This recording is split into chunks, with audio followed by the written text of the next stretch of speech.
On the morning of December 6, 1917, the city of Halifax, Nova Scotia, was about to suffer the largest man-made explosion in human history before the invention of the atomic bomb. It would kill nearly 2,000 people in seconds. It would leave 9,000 more injured, many of them blinded. It would level a square mile of city, and it would leave behind a story of one man's last telegraph that still saves lives a century later.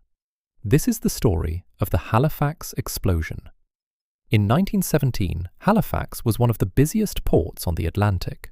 The First World War was in its third year, and convoys of munitions, troops, and supplies passed through the harbour on their way to Europe. That morning, two ships were manoeuvring in the narrow channel between Halifax and the town of Dartmouth, a stretch of water called the Narrows.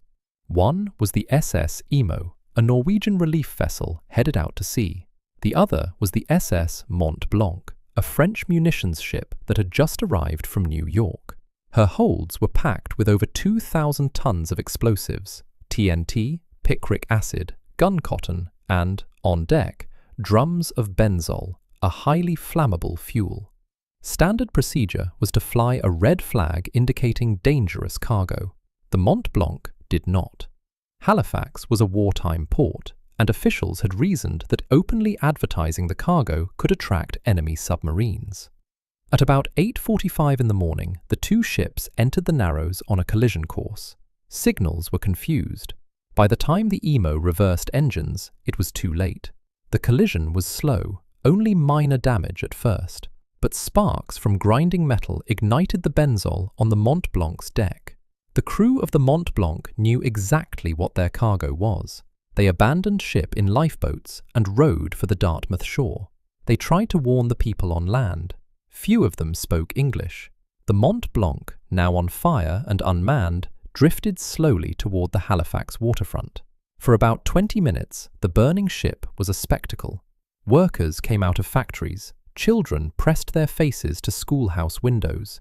Office buildings emptied their employees toward the harbour. At 9:04 and 35 seconds in the morning, the Mont-Blanc detonated. The blast was the equivalent of about 2.9 kilotons of TNT. It is still, more than a century later, the largest accidental explosion in human history. A mushroom cloud rose 3.5 kilometers into the sky. The shock wave leveled everything within 800 meters of the ship. A piece of the Mont-Blanc's anchor, weighing over 1,000 pounds, was thrown more than 3 kilometers across the city. Her gun barrel was found over 5 kilometers away.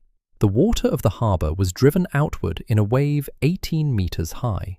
It surged through the lower city, washing buildings off their foundations.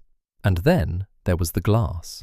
Halifax citizens, drawn to the spectacle of the fire, had been watching from windows. The shockwave shattered every pane in the city.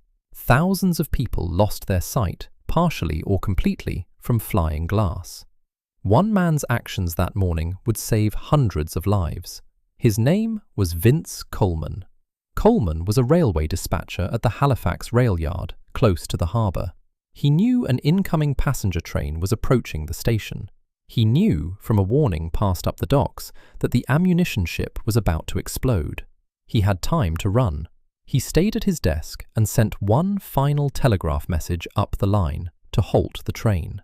His message read, "Hold up the train. Ammunition ship afire in harbour making for Pier 6 and will explode. Guess this will be my last message. Goodbye, boys." Vince Coleman died at his post. The train was stopped.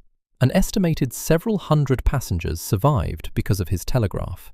In the hours after the explosion, rescue efforts began across the ruined city.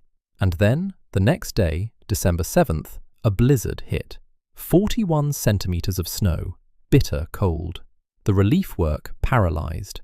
But within hours of the explosion, the city of Boston, Massachusetts, had already mobilized. A relief train left Boston that same evening, loaded with doctors, nurses, supplies, and blood. It arrived through the snow within 2 days. The medical response that followed transformed trauma care. The blinding injuries from window glass led to advances in eye surgery and trauma medicine. The disaster also drove new international rules for handling hazardous cargo at sea, rules that are still in force today. Halifax has never forgotten Boston's response. Every December since 1918, the people of Nova Scotia have sent a Christmas tree to the city of Boston. It is lit on Boston Common as a thank you that has lasted more than 100 years. The Halifax Explosion was an industrial disaster. It was a war story. It was a story of failed signalling, language barriers, and crowds drawn to a fire they could not understand. But it is also remembered for one man at a telegraph, and for a city that sent help across borders before the smoke had cleared. For more stories like this one, follow the Mind Jolt.